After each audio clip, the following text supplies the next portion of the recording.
الصلاة والسلام عليك يا سيدي يا رسول الله. الصلاة والسلام عليك يا سيدي يا حبيب الله. الصلاة والسلام عليك سيدي يا خاتم النبيين وعلى آلك وأصحابك يا سيدي يا محبوب رب العالمين. حمد و صلات کے بعد معزز اور محترم سامعین حضرات، اللہ رب العالمین جل مجدہ الکریم کی توفیق سے ماہ رمضان کا آخری جمعہ آج ہمیں نصیب ہو رہا ہے. بہت سارے خوش نصیب لوگ ایسے ہیں جو اس آخری جمعہ میں بخشے جائیں گے. اس کی پاک بارگاہ میں دعا کریں، التجا کریں، فریاد کریں کہ وہ اپنے رحمت اور اپنے فضل کا صدقہ، اپنے پیاروں کا صدقہ، جو اسے پسند ہیں ان بندوں کا صدقہ، ہم گناہ گاروں کو بھی ان لوگوں میں شامل فرما لے کہ جو لوگ محض اس کے کرم سے بخشے جائیں گے، کیونکہ ہمارے پاس اس کے کرم کا سہارا لیے بغیر تو کچھ بھی نہیں ہے. اس دفعہ جس طرح ماہ رمضان گزرا ہے اور جتنی جلدی گزر گیا ہے، تو اگر اپنا دامن چیک کریں، اپنی جولی کو دیکھیں تو کچھ بھی نہیں ہے، اس کے اندر کوئی چیز نہیں ہے. صحیح معنوں میں یہ ایک حقیقی دل کی کیفیت ہے، صحیح بناوٹ کے بغیر، کہ کچھ بھی نہیں کر سکے. اس مہینے میں ہماری بخشش کا موسم آیا تھا اور رحمت کے ہوائیں، رحمت کے سندیش سے لے کر آیا تھا، لیکن ہم اس میں کچھ نہ کر سکے. ہم ہر دن خالی گزارتے رہے. ظاہری اعتبار سے ہم نے شاید روزہ رکھا ہو، ظاہری ہمارا روزہ. اب یہ مالک جانتا ہے کہ وہ بہرحال اس کے فضل اور اس کے کرم کے بغیر تو ہمارا ایک سانس بھی نہیں ہے. تو جب ساری زندگی میں ہم دیکھتے ہیں، صبح و شام کو دیکھیں، دن رات کو دیکھیں، پوری زندگی کو دیکھیں، تو اس کے کرم کے بغیر تو کچھ بھی نظر نہیں آتا. جو کچھ ہے اس کا کرم ہی ہے، صرف اس کا کرم ہے. تو اس کے اسی کرم پر بھروسہ کر کے اس کی پاک بارگاہ میں امید رکھتے ہیں کہ وہ حقیقی روزہ داروں کو، صحیح قیام کرنے والوں کو، صحیح عبادت گزار جو اس کے پیارے بندے ہیں، جہاں وہ ان کو بخشے گا تو وہاں ہم جیسے نقلی لوگوں کو بھی شاید وہ اپنی رحمت سے معاف فرما. لیکن اس کی رحمت بہت وسیع ہے. قرآن مجید کی جو آیات کریمہ میں نے پڑھی ہیں آپ کے سامنے، یہ سورۃ المومنون کی آیات ہیں، 18واں پارہ. سورۃ المومنون کے 18ویں پارے میں یہ 5 آیات ہیں، آیت نمبر 57 سے لے کر 62 تک، 61 تک. 57 ہے، 58، 59، 60 اور 61. ان الذین هم من خشیۃ ربهم مشفقون. بے شک وہ لوگ جو اپنے رب کے خوف کی وجہ سے، اپنے رب کی ناراضگی کی وجہ سے، اپنے رب کے ناراض ہونے کا ڈر کا دل میں رکھ کے وہ خوف زدہ ہیں، ڈرتے ہیں. والذین هم بآیات ربهم یؤمنون. وہ لوگ جو اپنے رب کی آیات پر ایمان رکھتے ہیں. آیات سے مراد قرآنی آیات بھی ہو سکتی ہیں، اور آیات سے مراد جو پوری کائنات میں جو اس کی نشانیاں پھیلی ہوئی ہیں وہ بھی ہو سکتی ہیں. تھوڑی آواز زیادہ کر سکتے ہیں، آواز بڑھا دیں تاکہ پنکھوں کے شور میں تھوڑی آواز سنائی دے. الذین هم بآیات ربهم یؤمنون. اپنے رب کی آیات پر ایمان رکھتے ہیں. والذین هم بربهم لا یشرکون. اور وہ اپنے رب کے ساتھ کسی کو شریک نہیں ٹھہراتے.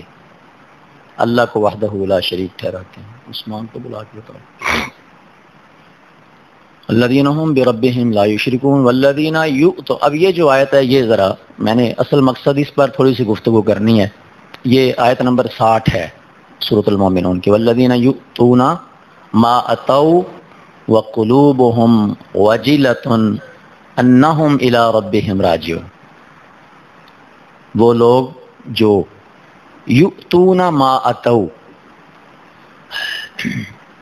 لاتے ہیں جو لاتے ہیں یا دیتے ہیں جو دیتے ہیں. یہ ایک ہوتا ہے عطا یا اتی اتیان، اس کا معنی ہوتا ہے آنا، اور اگر اسی کو بعد افعال پہ لے جائیں تو متعدی ہو جاتا ہے، معنی میں پیدا ہو جاتا ہے دینا. قرآن پاک میں اس کی کئی مثالیں ہیں. وَلَقَدْ آتَيْنَا مُوسَى الْكِتَابَ، ہم نے موسیٰ علیہ السلام کو کتاب دی. بہت سارے الفاظ استعمال ہوئے ہیں، اس میں سے ہے یہ آتا یؤتی یؤتیان یؤتون. وہ لوگ جو دیتے ہیں، کیا؟ ما اتو، جو کچھ دیتے ہیں. اب اس کا ایک معنی عربی میں یہ کیا گیا ہے کہ والذین یفعلون ما یفعلون، وہ لوگ جو کرتے ہیں جو کچھ وہ کرتے ہیں. وقلوبہم وجلۃ، اور ان کے دل ڈر رہے ہوتے ہیں. جب وہ کر رہے ہوتے ہیں تو ان کے دل ڈر رہے ہوتے ہیں. انہم الی ربہم راجعون، یہ سوچ کر کہ وہ یہ سوچ کے ڈرتے ہیں کہ ایک دن اللہ کے دربار میں تو جانا ہے، اللہ کی بارگاہ میں تو حاضر ہونا ہے.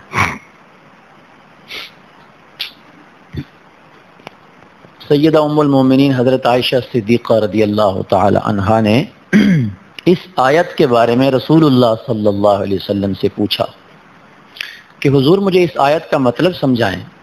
اس سے پتہ چلتا ہے کہ یہ صحابہ کرام، صحابیات، امہات المومنین، اہل بیت پاک،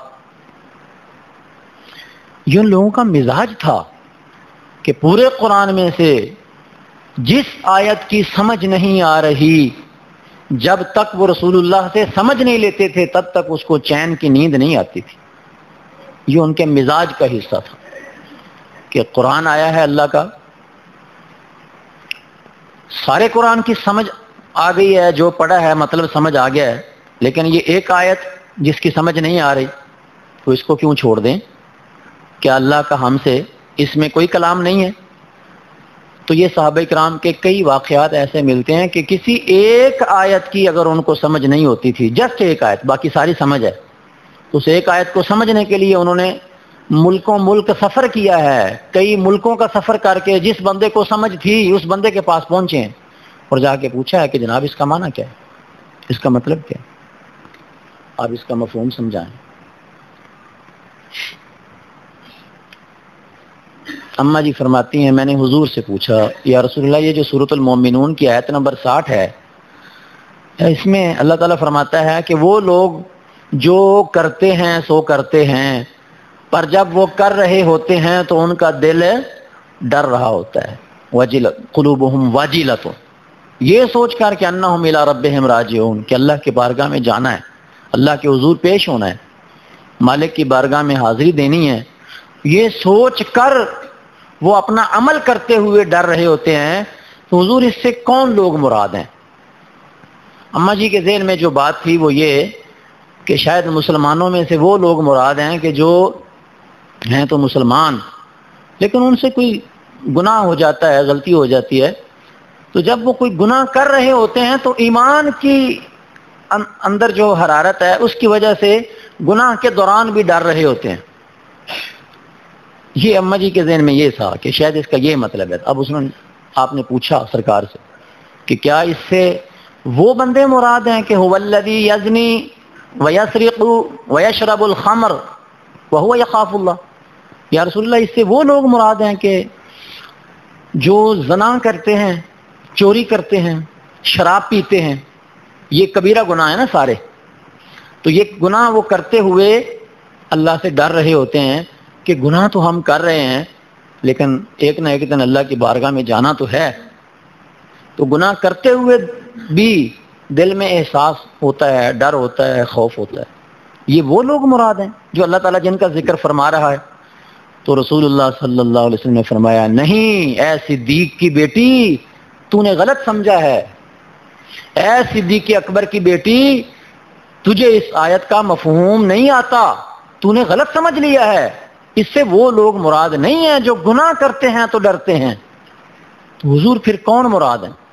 آقا علیہ السلام نے فرمایا یا عائشہ، اے عائشہ، لکنہ الرجل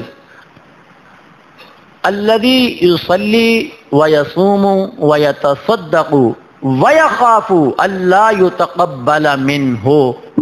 عائشہ اس سے مراد وہ لوگ ہیں جو نماز پڑھتے ہیں اور نماز پڑھتے ہوئے رب سے ڈرتے ہیں کہ پتہ نہیں رب قبول کرے کہ نہ کرے، ویصوم اور روزہ رکھتے ہیں، اور روزہ رکھ کے پھر وہ اپنے خالق اور مالک سے ڈرتے ہیں کہ وہ بے نیاز ہے، میرے روزے کی تو کوئی کوالٹی بھی نہیں ہے، کوئی معیاری بھی نہیں ہے، کوئی اس شان کا نہیں ہے جیسا اس کی شان کے لائق ہونا چاہیے، تو ڈر رہے ہیں کہ پتہ نہیں وہ قبول کرے کہ نہ کرے، وہ بے نیاز ہے،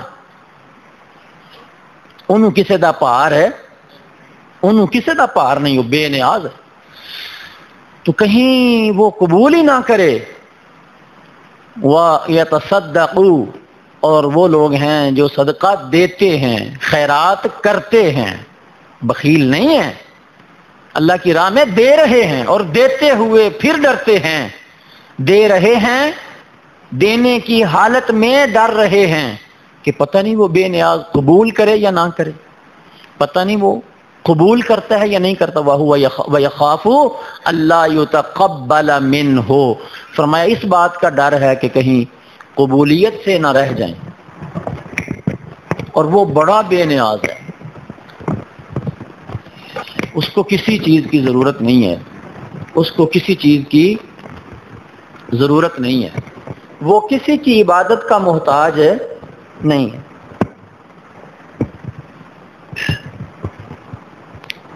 وہ کسی کی عبادت کا محتاج نہیں ہے۔ وہ فرماتا ہے انما یتقبل اللہ من المتقین، یہ قرآن کے الفاظ۔ صحابہ کرام جب اس طرح کی آیات کو پڑھتے تھے تو کانپ جاتے تھے۔ انما یتقبل اللہ من المتقین، وہ تو قرآن میں فرماتا ہے کہ وہ تو صرف قبول ان کی کرتا ہے جو ڈرتے ہیں، جو ڈرنے والے ہیں اللہ سے۔ متقین سمجھتے ہیں نا، انما یتقبل اللہ من المتقین، جو ڈرنے والے، خوف زدہ رہنے والے، ان کی قبول کرتا ہے۔ جب اس طرح کی آیات کریمہ کو صحابہ کرام پڑھتے تھے تو وہ ساری ساری رات روتے رہتے تھے کہ پتہ نہیں ہم متقین میں شمار بھی ہوتے ہیں کہ نہیں، اگر نہیں شمار ہوتے تو پھر وہ تو فرما رہا ہے کہ وہ متقین کا قبول کرتا ہے۔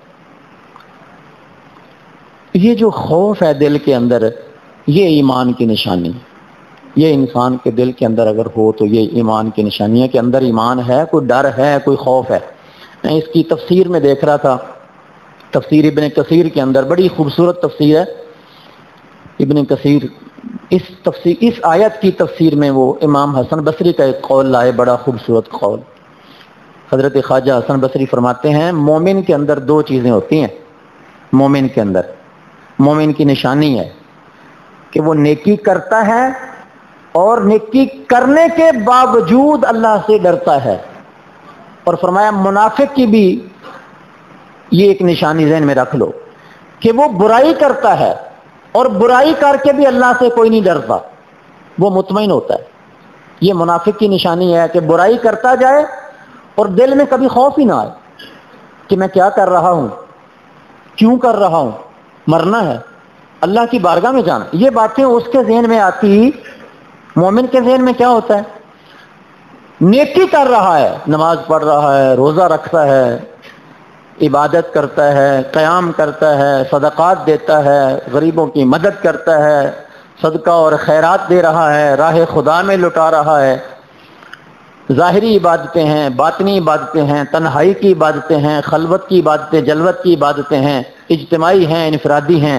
جو عبادت کرتا ہے مومن، ہر عبادت کرنے کے دوران وہ اللہ پاک سے ڈر رہا ہوتا ہے کہ وہ بے نیاز کہیں ٹھکرا نہ دے، وہ بے پرواہ ہے، کریم بھی بڑا ہے پر بے پرواہ بھی بڑا ہے. کسی معمولی سی بات پہ پکڑنے پہ آ جائے تو وہ پکڑ سکتا ہے اور اس کو کوئی پوچھ نہیں سکتا کہ کیوں پکڑا تو نے. ایک بندے کی زندگی میں ہر سانس عبادت کے اوپر گزرا، ہر سانس، اور ہر سانس نیکی اور اطاعت اور فرمانبرداری میں گزرا، اور ایک سانس زندگی میں ایسا گزر گیا کہ جو اس کی ناراضگی اور بے ادبی یا اس کی بارگاہ میں وہ رد ہو گیا یا جس کی وجہ سے وہ ناراض ہو گیا، وہ اس ایک سانس کی وجہ سے ساری عبادت ضائع کر دے، پکڑ کے بندے کو دوزخ میں ڈال دے. اس سے کوئی پوچھ ہی نہیں سکتا کہ یہ تو نے کیوں کیا ہے. اس سے کوئی پوچھ سکتا لا یسأل عما یفعل وہم یسألون، یہ قرآن کے الفاظ. مالک فرماتا ہے اللہ جو بھی کرے اس کو کوئی نہیں پوچھ سکتا، نہیں پوچھا جا سکتا، نہیں سوال کیا جا سکتا اللہ سے کہ یہ تو نے کیوں کیا ہے، یہ کوئی نہیں پوچھ سکتا. وہم یسألون، فرمایا وہ اللہ اپنے بندوں سے پوچھے گا کہ یہ تم نے کیوں کیا ہے. یہ ہے اس کی بے نیازی. پتہ ہی نہیں ہے کہ کس نیکی پہ بخش دے، پتہ ہی نہیں ہے کہ کس گناہ پہ پکڑ لے. یہ اولیاء امت کا مزاج رہا ہے. حضرت عمر رضی اللہ تعالیٰ عنہ جیسی ہستیاں جن کے فضائل میں احادیث بھری پڑی ہیں، آقا کریم کے ارشادات، وہ ہستیاں فرماتی ہیں کہ رمضان گزر گیا ہے اور ہمیں نہیں پتا کہ ہم جن کی عبادت قبول ہوئی ہے ہمارا نام اس لسٹ میں ہے، یا جن کی عبادت رد کر دی گئی ہے ہمارا نام اس لسٹ میں ہے، ہمیں یہ معلوم نہیں ہے. اور یہ سوچ کر وہ شام سے رونا شروع کرتے ہیں اور صبح عید کے وقت تک ساری رات روتے روتے گزار دیتے ہیں. عید کا چاند نظر آنے پر اسی بات پر روتے روتے رات گزر جاتی ہے کہ پتہ نہیں کیا بنا ہے، پتہ نہیں کیا بنا ہے، پتہ نہیں کیا بنا ہے ہمارا، پتہ نہیں کس کھاتے میں ہے، قبول ہونے والوں میں ہے یا رد ہونے والوں میں. یہ آج ہماری کیفیت یہ کیوں نہیں ہے؟ سوال ہے. بنیادی چیز ایمان اتنا ہمارا کمزور ہو چکا ہے کہ ہم سوچ بھی نہیں سکتے کہ ہمارے ایمان کی کمزوری کا کون سا درجہ آج ہمارے پاس ہے. اللہ اکبر. وہ قبول کرے یا رد کر دے، اس پر جامع ترمذی میں وہ مشہور حدیث ہے، پہلے بھی آپ نے سنی. حضرت ابو ہریرہ رضی اللہ عنہ حدیث بیان کرنے لگے. امام ترمذی صحیح سند کے ساتھ حدیث لائے کہ 3 مرتبہ بے ہوش ہو کے گر گئے حضرت ابو ہریرہ. شاگرد بیٹھے تھے جن کو آپ حدیث پڑھا رہے تھے، تو جب اس حدیث پر پہنچے تو جیسے ہی منہ سے صرف اتنا منہ سے نکلتا تھا کہ قال رسول اللہ صلی اللہ علیہ وسلم، رسول اللہ علیہ السلام نے فرمایا اور میں نے کانوں سے سنا، بس اتنی بات تک پہنچتے تھے کہ بے ہوش ہو کے گر جاتے. کتنی دیر تک بے ہوشی تاری. پھر وہ شاگرد تلیاں ملتے، پانی چھڑکتے، جسم کو دباتے، ہلاتے، ہوش میں آتے. کچھ دیر کے بعد پھر حدیث بیان کرنے لگتے، پھر گر جاتے، پھر 3 دفعہ بے ہوش ہو گئے. وہ حدیث کیا تھی؟ حدیث یہ تھی کہ وہ سرکار کریم علیہ الصلوۃ والسلام نے فرمایا قیامت کے دن 3 بندے ہیں جن کو سب سے پہلے دوزخ میں اللہ ڈالے گا. کون ہے؟ فرمایا سخی، شہید اور عالم. سخی، شہید اور عالم کون؟ یہ وہ ہیں جن کی نیت اللہ کی رضا کی نہیں تھی، دکھاوے کے لیے شہید ہوا تھا، دکھاوے کے لیے سخی نے سخاوت کی، دکھاوے کے لیے عالم نے علم لوگوں کو بتایا، علم پڑھایا، دکھاوے کے لیے، دنیا داری کے لیے، شہرت کے لیے، پسندیدگی کے لیے، داد لینے کے لیے. فرمایا اللہ قیامت کے دن سب سے پہلے ان 3 لوگوں کو دوزخ میں ڈالے گا. حدیث بیان ہو گئی، میں نے بھی بیان کر دی، آپ نے سن لی. لیکن حضرت ابو ہریرہ والا ایمان کہاں سے لائیں؟ ایمان وہ کہاں سے لائیں؟ 3 مرتبہ حدیث بیان کرنے سے پہلے بے ہوش ہو کے گر گئے. کیا سوچ کر؟ کیوں گرے؟ یہ سوچ کر کہ کہیں ان 3 بندوں کے اندر میرا شمار نہ ہوتا ہو، کہیں ایسا نہ ہو کہ ان کے اندر میرا نام بھی آ جائے. یہی بات تھی، اور کیا بات تھی؟ اور کس بات سے رو رہے تھے؟ اپنے بارے میں سوچ رہے تھے کہ پتہ نہیں ان 3 میں کہیں میرا نام نہ آ جائے. سرکار کی حدیثیں سب سے زیادہ انہوں نے روایت کی ہیں، تقریباً 5,500 کے قریب ان کی روایت کردہ احادیث ہیں، اور آگے پڑھائی بھی ہیں امت کو، اور بڑی عمر پائی ہے، بزرگی کی عمر میں فوت ہوئے ہیں۔ یہ تھی کیفیت ان کے ایمان کی۔ میں نے ساری زندگی حضور کا دین پڑھایا ہے، اب ڈرتا اس لیے ہوں کہ کہیں قیامت کے دن میرا ان لوگوں میں شمار نہ ہو جائے جو سب سے پہلے دوزخ میں ڈالے جائیں گے۔ یہ ابو ہریرہ رضی اللہ تعالیٰ عنہ صحابی رسول کی سوچ ہے۔ ہمارا بھی رمضان گزر گیا، ہم نے کیا کھویا، کیا پایا، کیا سوچا، کیا نہیں سوچا۔ تو میں نے عرض کیا کہ اگر جھولی کو دیکھیں تو جھولی خالی ہے، دامن دیکھیں تو دامن خالی ہے۔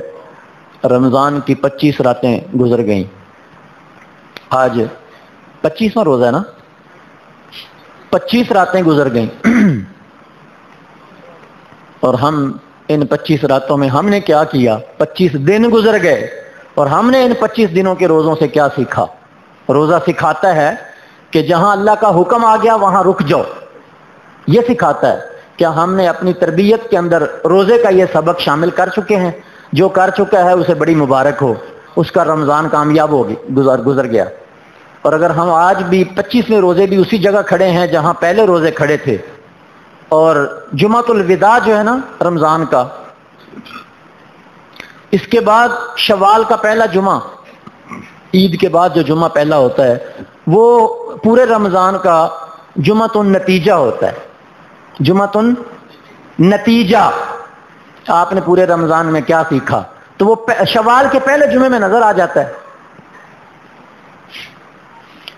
کہ رمضان کے آخری جمعہ جمعۃ الوداع میں جو لوگ تھے، مسجدیں بھری ہوئی تھیں، شوال کے پہلے جمعے وہ سارے کہاں غائب ہو گئے؟ ٹینٹ بھی لگانے کی ضرورت نہیں پڑتی، پہلا جمعہ تو ایسا ہوتا ہے۔ خیر، کیا ہم نے روزے سے یہ سبق سیکھا کہ روزہ تو یہ بتاتا تھا کہ سارا دن کھانا پینا اللہ کے حکم سے چھوڑا ہے، تو کہا زندگی کے باقی کام ان میں اللہ کے حکم کی کوئی ضرورت نہیں ہے، ان میں اللہ بھول جاتا ہے، تو روزے نے تو یہ تربیت دینی تھی۔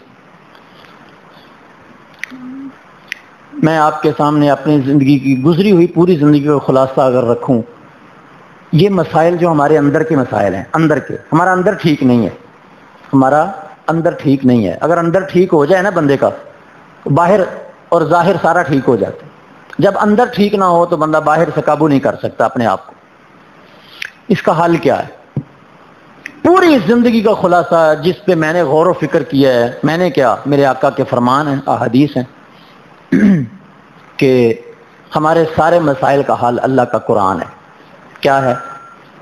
بولیے۔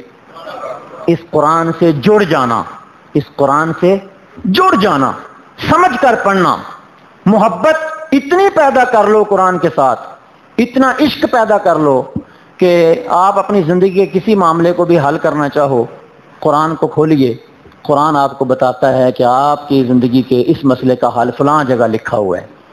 اور خدا کی قسم اتنا بہترین انداز ہے یہ، حضرت علامہ اقبال رحمۃ اللہ تعالی علیہ فرماتے ہیں، از تلاوت بر تو حق دارد کتاب، تو ازو کامی کے می خواہی بیاب۔ ایک دعویٰ ہے بہت بڑا، اقبال فرما رہے ہیں، فرماتے ہیں کہ اگر تو کتاب کی تلاوت قرآن پاک کی یوں کرے جیسے اللہ نے قرآن میں فرمایا ہے کہ الذین آتیناہم الکتاب یتلونہ حق تلاوتہ، وہ لوگ جو اللہ کی کتاب کی یوں تلاوت کرتے ہیں جیسے تلاوت کا حق بنتا ہے۔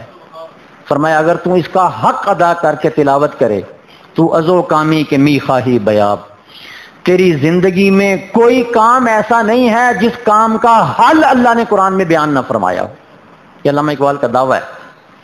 کوئی کام، کوئی کام بھی، کوئی بندہ کھڑا ہو کے کہتا ہے کہ اس کام کا حل قرآن میں کہاں ہے، تو جس شخص نے قرآن کی تلاوت کا حق ادا کر دیا، یارو صحابہ فرماتے ہیں کہ ہماری کوئی چیز گم ہو جائے، مثلا گھوڑا ہانکنے والا چابک گم ہو گیا، مل نہیں رہا، کہتے ہیں ہم اس گم ہوئے چابک کو قرآن کے اندر سے ڈھونڈ لیتے ہیں۔ ہے نا عقل کو حیرت میں ڈال دینے والی بات، لیکن ظاہر ہے اس کے لیے وہ نظر چاہیے، قرآن تمہاری کیسے رہنمائی کرتا ہے۔ اقبال فرماتے ہیں مصفاش گویم آنچ در دل مزمرست ان کتابیں نے چیزیں دیگرست. ایک راز کی بات بتاتا ہوں، یہ قرآن عام کتابوں کی طرح کتاب نہیں ہے. اسے کتابوں کی طرح کوئی بک نہ سمجھ لینا کہ یہ کوئی ریڈنگ والی بک ہے عام کا، نہیں. ان کتابیں نے چیزیں دیگرست. دیکھنے میں کتاب لگتا ہے، شکل کتاب جیسی ہے، اللہ نے اس کو کتاب کا نام دیا ہے، لیکن یہ کتابوں جیسی کتاب نہیں ہے، یہ کوئی اور چیز ہے. کیسے؟ فرماتے ہیں چوں بجاں در رفت جہاں دیگر شود جہاں چو دیگر شد جہاں دیگر شود. اقبال فرماتے ہیں یہ جس بندے کی جان میں اتر جاتا ہے نا، روح میں، اس کی جان عام بندوں کی طرح نہیں رہتی. اس کی جان اور لوگوں، اس کی جان کا جہان کوئی اور ہو جاتا ہے. جہاں چو دیگر شد جہاں دیگر شود. اور جب جان تبدیل ہو جاتی ہے تو جہان تبدیل ہو جاتا ہے. وہ بندہ رہتا اس دنیا میں ہے پر اس دنیا میں نہیں رہتا، رہتا اسی جہان میں ہے پر اس جہان میں نہیں رہتا. اقبال فرماتے ہیں کہ بآیاتش ترا کارے جزی نیست کہ از یاسین او آساں بمیری. تنقید ہے، تعمیری تنقید ہے، کسی کو تعمیر کرنے کے لیے اس پر تنقید کرنا. یعنی تیر چبونا پر تیر چبونے کا مقصد تکلیف دینا نہیں ہے، اس کی اصلاح کرنا ہے. کہتے ہیں کہ مسلمان قرآن کی آیتوں سے تیرا رشتہ صرف اتنا ہی ہے کہ جب تیرا کوئی مرنے والا مر نہ رہا ہو، روح اس کی اٹک جائے، نزع کی حالت ہو، تو بھاگ بھاگ کے سورہ یاسین ڈھونڈتا ہے، کہتا لے سورہ یاسین پڑھو تاکہ اس کی روح آسانی سے نکل جائے، بندہ مار سوکھا جائے. اقبال فرماتے ہیں بس تیرا قرآن سے اتنا ہی رشتہ ہے. مجھے تیری اس سوچ پر افسوس ہے. قرآن کی سورہ یاسین کی برکت پر شک نہیں ہے، یاسین پڑھنے سے روح نکلتی ہے، آسانی ہوتی ہے، اور قرآن پڑھا جائے اللہ کی رحمت نازل ہوتی ہے، اس پہ شک نہیں ہے. پر مجھے افسوس ہے، تو تیری سوچ پر افسوس ہے کہ تجھے قرآن یاد آیا تو مرتے وقت یاد آیا. تو نے قرآن سے سیکھا تو مرنا ہی سیکھا کہ مرتے کیسے ہیں. افسوس تو یہ ہے کہ اس قرآن سے تو نے جینا سیکھنا تھا، تو اس قرآن سے مرنا سیکھ رہا ہے کہ مرتے کیسے ہیں. قرآن تو زندہ کرنے والی کتاب ہے، قرآن تو زندگی سکھانے والی کتاب ہے. قرآن موت سکھانے والی کتاب تو نہیں ہے کہ قرآن بندے کو طریقہ سکھایا کہ یوں مرتے ہیں. قرآن کہتا ہے جو اس کتاب پر زندہ، جو اس زندہ کتاب پر عمل کر لیتا ہے، ملک الموت آ کے روح لے بھی جائے وہ پھر بھی زندہ ہوتا ہے. اس کی قبر پہ آنے والے لوگ بھی زندگی پا کے واپس جاتے ہیں. اس کی قبر پہ آنے والے لوگ بھی زندگی کا نور لیتے ہیں اور واپس جاتے ہیں. وہ کون لوگ ہیں؟ جنہوں نے قرآن کو اپنی روح میں اتار لیا ہے. تو ہمارے ہاں یہ ایک بہت بڑی کمی ہے کہ ہم نے قرآن مجید کو صحیح معنوں میں اس طرح سمجھ کر نہیں پڑھا. اقبال ایک دوسری جگہ ہمارے ہاں ہر طرف، یعنی خواتین میں، مردوں میں، بچوں میں، بچیوں میں، جدھر دیکھیں. ارمغان حجاز کے اندر اقبال نے دختران ملت کے نام سے ایک کلام لکھا، بہت خوبصورت کلام ہے. صاحب ذوق حضرات اگر اس کو دیکھیں، یہ فارسی میں جو ارمغان حجاز ہے ان کا، اس میں دختران ملت عنوان ہے. اس کے آخر میں جا کے خلاصہ بیان کرتے ہیں. اقبال فرماتے ہیں شام ما بروں آور سحر را بقرآن باز خاں اہل نظر را. یہ مسلمان عورت، مسلمان بیٹی جو ہے نا، اس کو نصیحت کرتے ہیں کہ مسلمانوں کی زندگی میں شام کا وقت آ چکا ہے. عالم اسلام، امت مسلمہ اس وقت شام کے وقت میں داخل ہو چکی ہے. شام ہے زندگی کی، اندھیرا چھانے والا ہے، ظلمت ہے، تاریکی ہے، جہالت ہے، ظلم ہے، بربریت ہے، بے عدلی، بے انصافی ہے. جدھر دیکھو امت ذلت کا شکار ہے، انحطاط اور زوال کا شکار ہے. اے بیٹی، تو اپنی آنے والی نسل کو قرآن سے جوڑ دے. اب اس پر ایک دلیل دیتے ہیں اقبال کہ اگر عورت، ماں، اس امت کی بیٹی اگر ماں بننا سیکھ جائے کہ ماں کی شان ہوتی کیا ہے، ماں کی ذمہ داری کیا ہے، تو کہتے ہیں اب سنو پھر نتیجہ کیسے آتا ہے. اقبال کہتے ہیں تمی دانی کے سوزے قرات تو، عورت سے مخاطب ہیں، مسلمان بیٹی سے. تمی دانی کے سوزے قرات تو دیگر گوں کرد تقدیر عمر را. کہ تو نہیں جانتی کہ جب تیری زبان سے قرآن کی قرات کی آواز سنی تھی تو وہ تیری زبان تھی، وہ تیری بولی تھی، وہ تیری قرات کا سوز تھا. جب تو نے سورہ طٰہٰ کی چند آیتوں کی تلاوت کی تھی تو عمر کی تقدیر بدل کر عمر مسلمان ہو گیا تھا کلمہ پڑھ کے. عمر فاروق کی تقدیر بدلی، ایک حضور کی دعا اور دوسرا قرآن کی تلاوت. سرکار کی دعا قبول ہوئی، ظاہری وسیلہ کیا بنا؟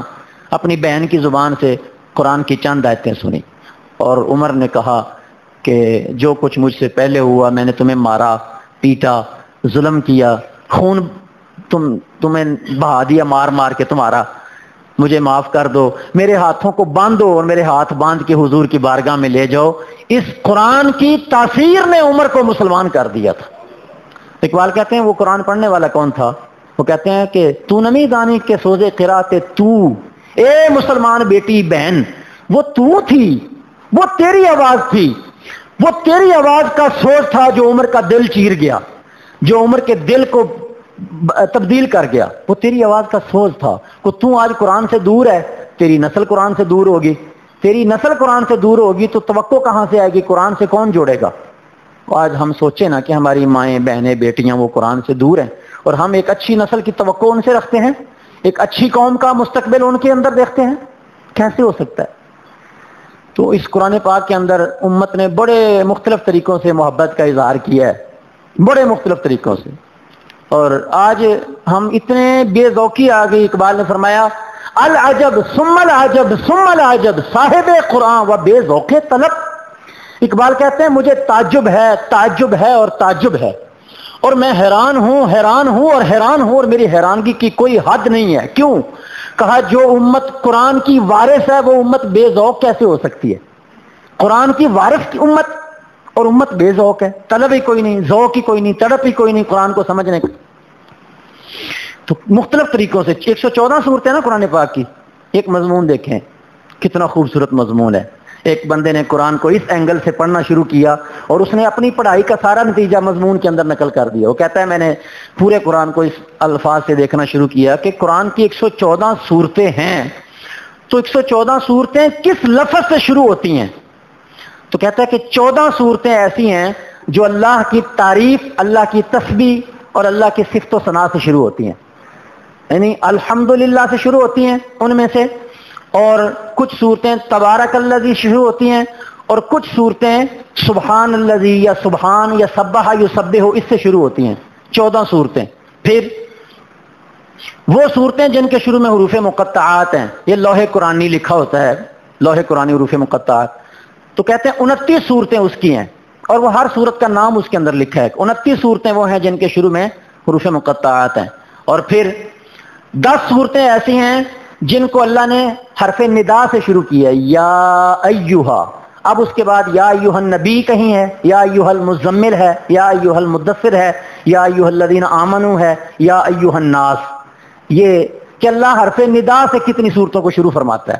پھر 23 صورتیں ایسی ہیں جو جملہ خبریہ سے شروع، جملہ خبریہ عربی گرامر کی ایک اصطلاح ہے، جملہ خبریہ سے شروع ہوتی ہیں 23 صورتیں، اور پھر کہتے ہیں 15 صورتیں ایسی ہیں جن کا آغاز اللہ نے قسم اٹھا کر فرمایا ہے، والصافات صفا والطور والفجر والشمس، یہ قسم اٹھاتا ہے اور پھر سورت کا آغاز فرماتا ہے۔ 14 صورتیں 15، اور پھر 7 صورتیں ایسی ہیں جو حرف شرط اذا کے ساتھ شروع ہوتی ہیں، اذا وقعت الواقعہ، اذا الشمس کورت، اذا جاءک المنافقون وغیرہ وغیرہ، یہ ساری صورتوں کے نام۔ پھر 6 صورتیں ایسی ہیں جو اللہ کی طرف سے حکم دیا گیا ہے، صیغہ امر، قل اقرا، اس سے شروع ہوتی ہیں، حکم دیا گیا کسی چیز کا کہ فرما دو، پڑھو، یہ کرو۔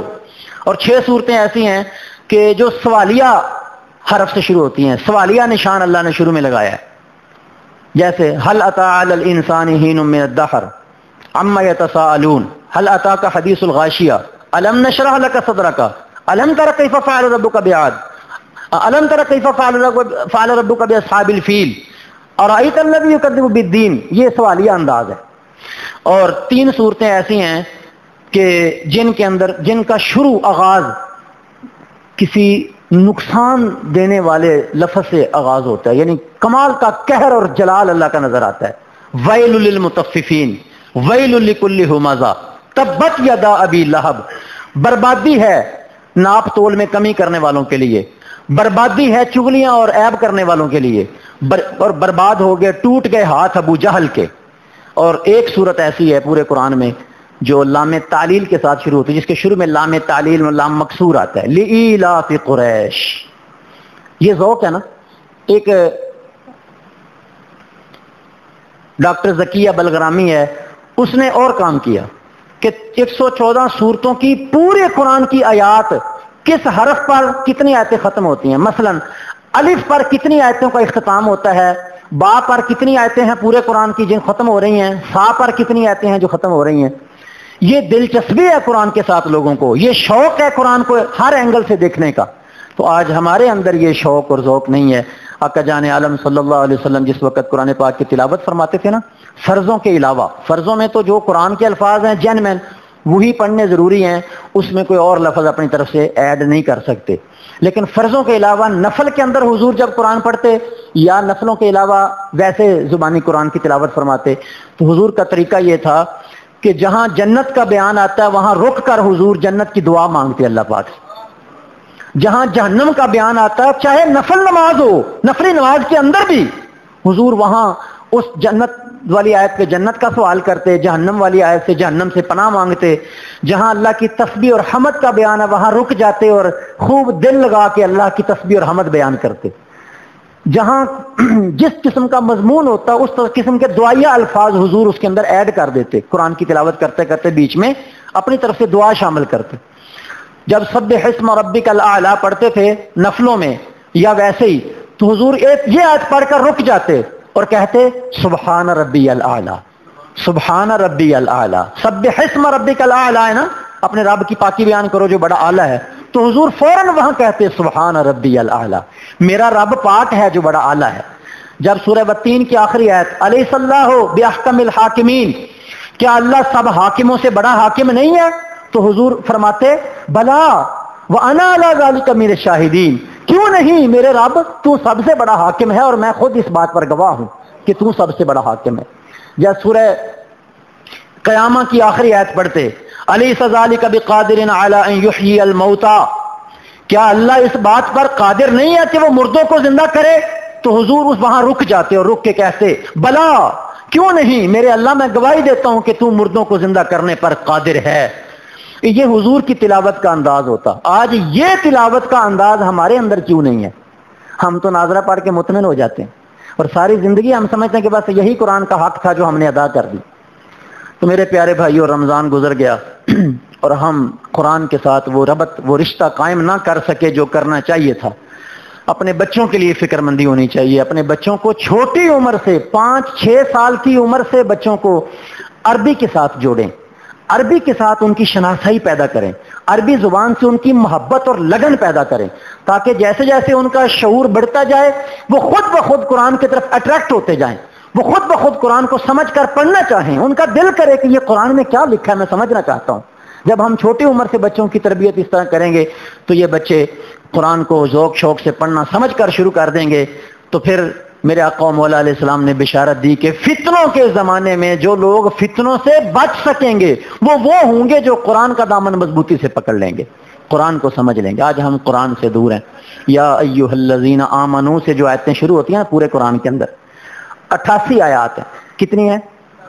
88 آیات ہیں پورے قرآن کے اندر, جن میں اللہ بات کو شروع کرتا یا ایھا الذین آمنوا, اے وہ لوگوں جو ایمان لے آئے ہو. اگلی بات کو اللہ ایمان والوں سے فرمانا چاہتا ہے کہ وہ کیا بات. تو میں آج نیت کرتا ہوں کہ یہ جو یا ایھا الذین آمنوا والی 88 آیات ہیں, ہم کوئی مل جل کے سارے ایک کلاس کا ایسا اہتمام کر لیں کہ زیادہ نہیں تو چلو نقطہ آغاز پہلا بسم اللہ, پہلا قطرہ بارش کا, کہ یہ جو 88 آیتیں ہیں قرآن کی, ان کو اگر ہم سمجھ لیں کہ ہمارا رب ہمیں کیا فرمانا چاہتا ہے. وہ اتنے پیار سے جو ہمیں پہلے مخاطب کرتا ہے, متوجہ کرتا ہے کہ اے وہ لوگوں جو ایمان لائے ہو میری بات سنو, میری بات سنو, توجہ کرو میری طرف. اگلی بات کیا ہے, کیا حکم آ رہا ہے, کس چیز سے منع کیا جا رہا ہے, اگلی آیت کے اندر سبق کیا ہے ہمارے لیے. تو یہ 88 آیتیں اگر ہم اس کو بطور کورس پڑھنا چاہیں تو یہ 88 دن کا سبق ہے کہ روزانہ ایک آیت آپ نے پڑھنی ہے ترجمہ اور تفسیر کے ساتھ. اور اس میں 2 آپشن ہو سکتے ہیں. تو میں آپ سب کی رائے لینا چاہوں گا کہ یہ ہم شروع کر لیں. کہ 2 آپشن یہ ہیں کہ ایک یہ کہ روزانہ سبق ہونا چاہیے, اور ایک یہ ہے کہ اتوار کی صبح فجر کے بعد, ایک اتوار کو چھٹی ہوتی ہے عام جو ملازم پیشہ لوگ ہیں اور سرکاری اور غیر سرکاری ڈیوٹی میں, تو اتوار کو چونکہ تھوڑا بندہ ایزی ہوتا ہے، ذہنی طور پہ بھی زیادہ مصروفیت نہیں ہوتی، تو فجر کے بعد اگر شروع کر لیا جائے اتوار کی اتوار ایک درس ہو جائے، یا ایھا الذین آمنوا والی ایک آیت ہم سمجھ لیں، 88 آیتیں ہیں، تو یہ سفر شروع کریں. اتنا لطف ہے، اتنی لذت ہے، اتنا شہد اور مٹھاس ہے اس کے اندر کہ آپ کی سوچ ختم ہو جاتی ہے تو اس سے آگے لطف اس کا شروع ہوتا ہے. اتنا ایمان اور روحانیت ہے ان آیات کے اندر کہ انسان کی روح سرشار ہو جاتی ہے، اور اللہ کی محبت کا اور قرآن کی محبت کا ایک نشہ ہے جو روح کے اندر رقص کرنا شروع کر دیتا ہے. یا ایھا الذین آمنوا، اے ایمان والے. تو اگر ہم عید کے بعد یہ سلسلہ شروع کر لیں تو اللہ تعالیٰ اس میں برکت دے. ہو سکتا ہے ہم اپنے بچوں کو بھی اس میں لے آئیں.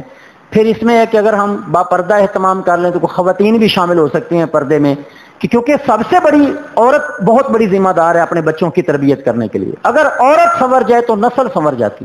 ماں نے جو سیکھا ہوتا ہے وہ اس نے اپنے بچوں کو سکھانا ہی سکھانا ہوتا ہے. جو ماں کے سینے میں علم ہے وہ اس نے اپنے بچوں کو دینا ہی دینا ہے. یہ ماں کی محبت کا تقاضا ہے.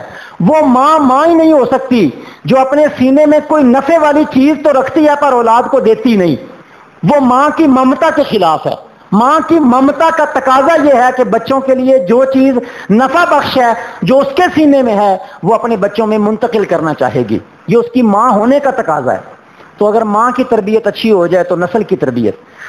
تو عید کے بعد انشاءاللہ تعالی ہم یہ سلسلہ شروع کریں گے. یہاں جو مستقل حضرات نماز جمعہ پڑھنے والے ہیں انشاءاللہ تعالی عید کے بعد والا جو جمعہ ہوگا اس میں ہم تاریخ اناؤنس کر دیں گے کہ فلاں اتوار سے ہم یہ کلاس فجر کے بعد شروع کر رہے ہیں. یا ایھا الذین آمنوا والی کلاس. کلاس کا نام رکھ دیں گے اے ایمان والو. کیا نام ہے؟ بولیے. اے ایمان والو. یہ کوئی بندہ نہیں فرما رہا، یہ سائیں جی اللہ فرما رہا. یہ پیار بھرا محبت بھرا ندا کا یہ انداز، یہ لہجہ، اے ایمان والو، اے وہ لوگوں جن کے سینے میں ایمان ہے. اللہ فرماتا ہے میں تم سے کوئی بات کرنا چاہتا ہوں. یارو ہمارے کانوں میں تجسس نہیں پیدا ہوتا، شوق نہیں پیدا ہوتا کہ ہم اپنے کریم مالک سے پوچھے تو صحیح کہ سونیا کی فرمانے، سونیا سے حاضر ہاں، سننے واسطے حاضر ہاں، سانو دس کی حکم کیے. تو اتوار کی اتوار اگر یہ کلاس ہو جائے تو میرا خیال ہے کہ اس کا آپ لوگوں کو فائدہ بھی ہو جائے گا. جو آیت ہوگی اس کا ترجمہ سمجھ لیں، اس کا مفہوم سمجھ لیں، اس سے ریلیٹڈ جو مسائل ہیں وہ سمجھ لیں. اس سے ایک شوق پیدا ہو جائے گا. اللہ تبارک و تعالی ہم سب کو قرآن پاک سے سچی محبت نصیب فرمائے اور ہمیں قرآن سے جڑنا نصیب کرے. کیونکہ میری زندگی کا خلاصہ تو یہی ہے کہ اس امت کا حل اگر کوئی ہے ہر سطح پر بہتری کا تو وہ قرآن ہے. قرآن کے علاوہ کوئی حل نہیں ہے، نہیں ہے، نہیں ہے. بالکل پکی بات ہے. روزے کی حالت میں بیٹھا ہوں، اللہ کے گھر میں ممبر رسول پہ بیٹھا ہوں، قرآن کو چھوڑ کر یہ امت کبھی اپنے مسائل کا حل کہیں اور سے نہیں تلاش کر سکتی. یہ ایک ایسے بندے کی گفتگو ہے جس کو عرصہ ہو گیا قرآن پڑھتے پڑھاتے. جذباتی بات نہ سمجھیں، یہ ہڈ بیتی بات، آپ بیتی بات ہے کہ قرآن کے علاوہ کوئی حل نہیں ہے بندے کے پاس. اللہ تعالی ہم سب کو ذوق شوق عطا فرمائے. آمین. وآخر دعوانا الحمدللہ رب العالمین.